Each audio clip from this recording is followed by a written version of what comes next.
Jitendra Singh. India has made immense foray into space. India has done extremely well. India has been knocking on doors which were considered to be forbidden for us in the past few decades, but now all of that has changed. India is a destination which is much desired and much invested in when it comes to space. And Dr. Jitendra Singh has had a huge role to play, a massive role to play in that paradigm shift. May I please call upon Dr. Jitendra Singh onto the stage, and conversing with him will be Editor-in-Chief of NewsX, Mr. Rishabh Gulati. A big round of applause, please. This is going to be an amazing conversation as to what is next in space.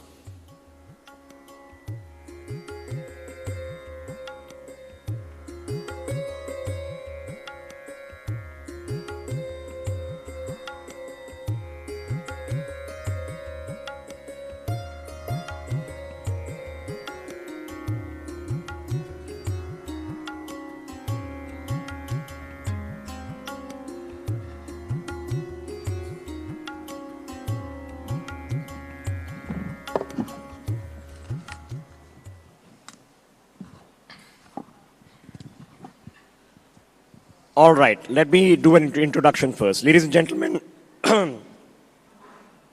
Dr. Jitendra Singh is, of course, a medical doctor by profession. He is one of the most senior ministers in the cabinet, handles a very complex task of not only personnel and PMO, but also the technical departments, atomic energy and space. Crucial areas which are core to our conversation in this platform. What is happening next? Now, it's a topic I'm really passionate about because there is a booming space industry, and forgive my voice, booming space industry in India. We are about to have our first private sector space launch. We have some of the best companies putting up satellites capable of providing services which we need in space.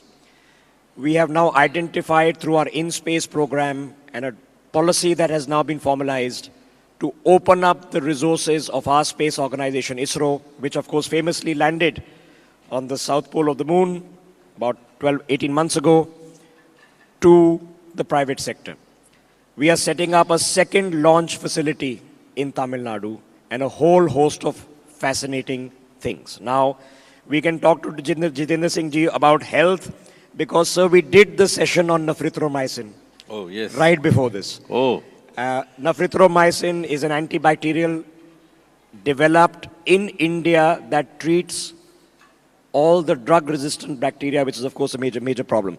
So, my last conversation with Jitendra Singh was on nafrithromycin. Today, sir, let's talk about space, then we'll do quantum.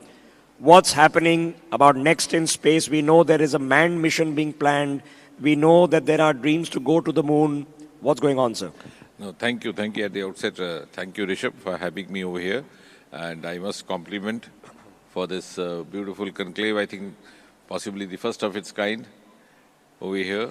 And I'm sure it's going to be a trendsetter for many such more events to happen.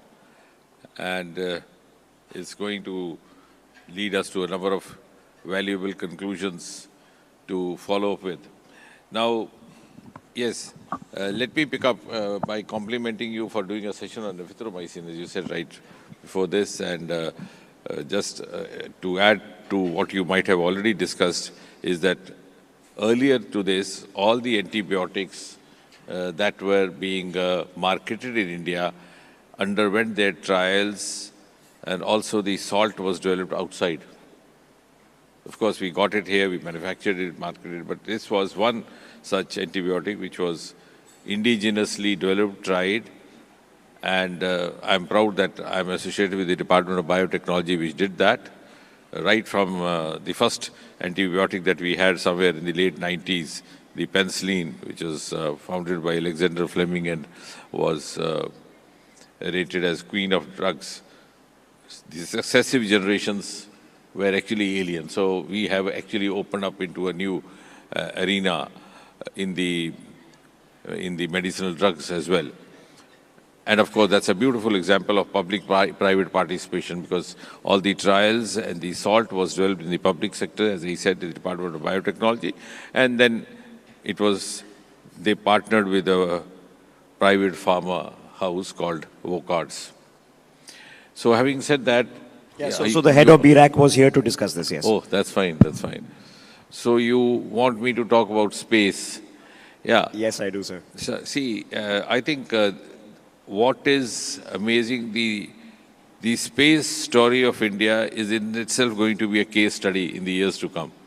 Because the entire shift or the quantum leap that has happened in the last 4-5 years. And it's important to understand the strategies behind that.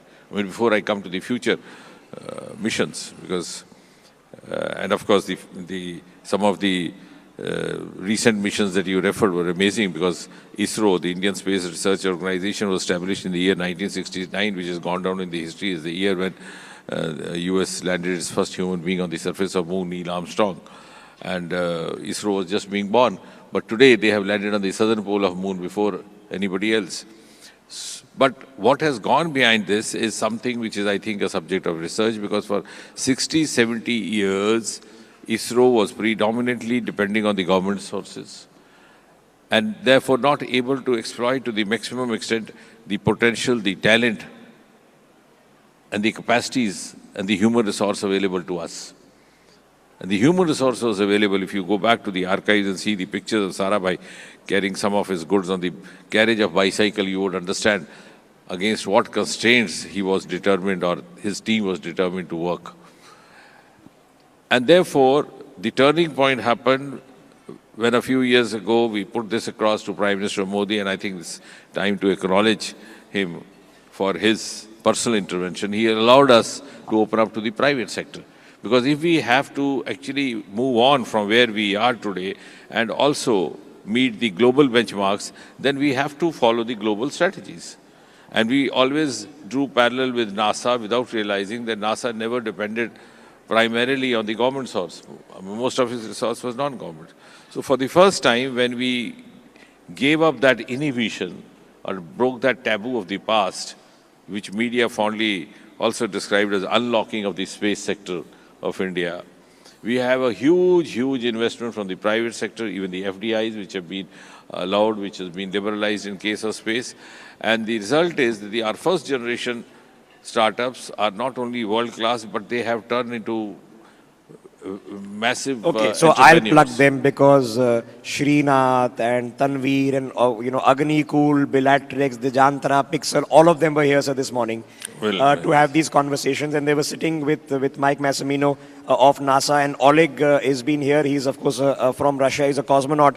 So we've had fascinating conversations. But how exciting is it for people who don't know? So Pixel has just done a launch, and they do multi-spectrum analysis of Earth imagery. They've done a launch with SpaceX. Bellatrix, Agnikul, they are doing rocket testing, and maybe within a year or so they'll have rockets to go at least to near Earth orbit.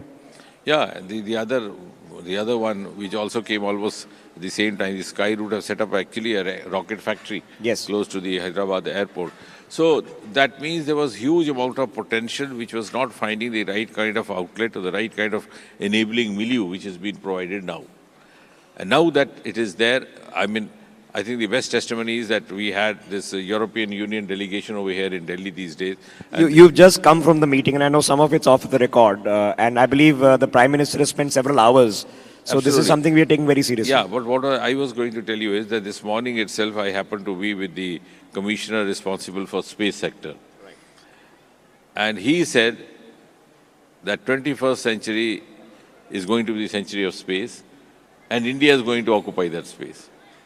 So I think that is how now the world has started looking at us. The space sector of India, the manner it has undergone a reshaping or rejuvenation in the last 5 years or 6 years has actually changed the perception about how India is looked at by the rest of the world. And not only that, I think our achievements in the space sector have also given us space in the media. Otherwise, in conclaves like this, science was hardly a subject of a very elaborate discussion. But now there are exclusive conclaves dedicated to space sector. So I think that's pretty much every interview I've done with him for the last several years is we've always picked up on space. no, because that's very kind of you. it's What I'm trying to say is that it has generated a huge amount of popular interest. At the same time, it has also given us an esteem and confidence, a level of confidence to relate to the rest of the world. And the world now has begun looking up to us not as followers, but as a country which can offer some leads, cues, as we are doing, right? In case of Chandrayaan, as you said. Now, for example, the SpaceX mission, which was launched on the last day of the last year, 31st, it has come out with a novel experiment of growing seedlings in the space, that program called CROP, or orbital plant research. So that way, we are in certain ways undertaking initiatives ahead of some of the others in the space sector. So, India now has, of course, the various Chandrayans which are circling the moon. We have Aditya, which is studying the sun. Absolutely. What are the other plans, sir? Let's talk about the future. What's happening next? Yeah, see, this 2025, we began with this SpaceX, which was the last day, then a NAVIC satellite. Now, very soon, we'll have a US satellite being launched, which would be, again, dedicated to the kind of work that you're doing, communication through satellites. And then we have a NISAR satellite, which is a collaboration between NASA and ISRO. It had to be done somewhere in September, October, but it had to be put off. Some component of the American collaboration was found to be redone. So they took it back, and now I think by March it will happen. Then we'll have 2 or 3 test flights. That's a polite way of saying that NASA had to redo it. Okay, all right, fair enough. Yeah, I'm glad you said that. So then we'll have 1 or 2 test flights. And finally, maybe towards the end of the year, we'll have a final, you can say, dress rehearsal flight for Gaganyaan, the first human mission into the space. Of course, we had a human being in the form of Rakesh Sharma in 1980s, but that was a Soviet mission. So the final flight towards the end of this year, which would carry a robo, a female robo called Vayo Mitra. She'll perform all those tasks which are to be expected by the human astronaut and also come back safe. So when all that is accomplished, and we are also confident of getting back our astronauts safe, because sending them up is important, but equally important is getting them safe back. And that's a very collective and collaborative, integrated effort where the naval guards are involved, the Navy would be involved.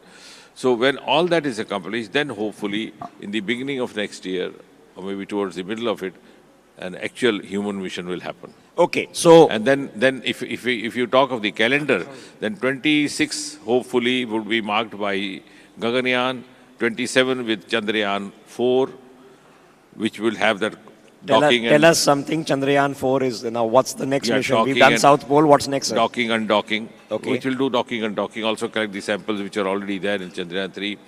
Then 27, we'll have a Venus. Okay, so let me hold you there. Chandrayaan 4 is going to land on the surface of the moon. Yes. Then take off from the surface of the moon, dock and send and come back to Earth with samples. Yes, it would, yeah, it will dock and also possibly try to take the samples which have been collected, get them back.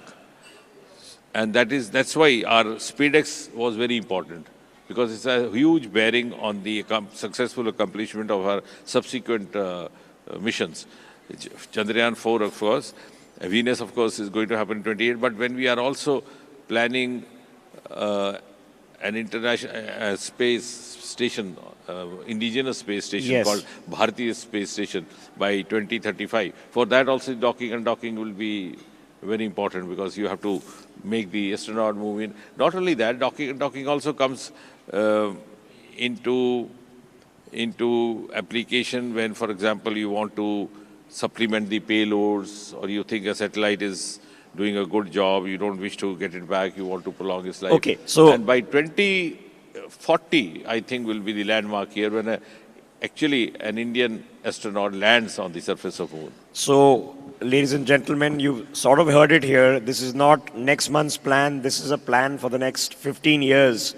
And of course, space research sometimes takes those kind of time scales. But all right, in terms of the excitement factor, are we seeing the same transition that we've seen in the United States? That NASA goes more into research and the private guys do more into near-Earth commercial launches.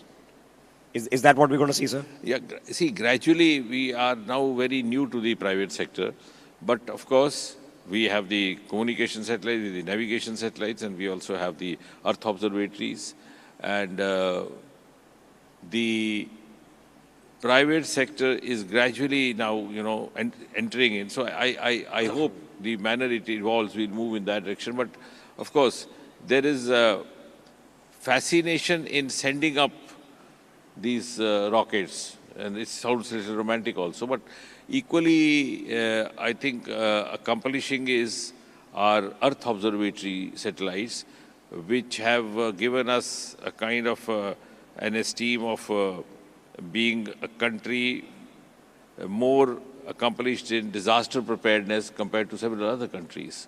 And so accurate now that we are catering our inputs to most of the neighboring countries. All the SAARC countries also. So I think the private sector, as it finds, some of these areas which you mentioned, getting them better outcomes, they would step in, because after all, they also have to sustain. Yes. Because it's easy to start a startup, it's difficult to sustain it. So sustainability comes from a very close synergy between research, academia, startup, and industry, and a huge lot of industrial mapping is also, behind the scene going on. Because if they find that you have many takers for Earth observatories, like for example, now our forecast system is becoming almost a part of life. For example, in the heavy downpour in Mumbai during Yes. the monsoon season, people are now getting habitual of looking at their watch to decide whether to carry umbrella with them or not. So we have a program called Now, which gives you an accurate forecast for the next 3 hours. Now, tomorrow, when a private agency finds that, okay, this is now going to sell us, so they would step into that. Fair enough. So it'll be, kind of a reciprocal thing happening. Okay, fair enough. So let me put this into perspective. And Ladies- similarly, the communication satellites. Now we have more of television channels, seeking our services. So also, and that's the reason that the private parties are coming to seek our services in PPP model for communications. And we set out 72 communication satellites for some of the private players Okay. who were engaged in the communication industry. Ladies and gentlemen, I'm out of time, so let me put some of these thoughts in perspective. He said TV channels, that's my neck of the woods. There are 970 television channels operating in India, of which 350 are news channels. Believe it or not. India today is consuming 20 gigabytes of data per month. India is a huge market, and that's why I said per the individual. private sector also will be determined, will be definitely driven and motivated by all these facts, figures that you are narrating. So these are not plugs, they're not our advertisers, but watch out for Pixel and Dijantra and Skyroot and Agnikul. And just to put it in perspective, you've heard of the cosmonauts, the astronauts. We're going to be calling them Gagannauts. Jitendra Singh, as always, sir, what a treat it was. Thank you for taking out your time. Thank you, Rishabh, for a very informative conversation.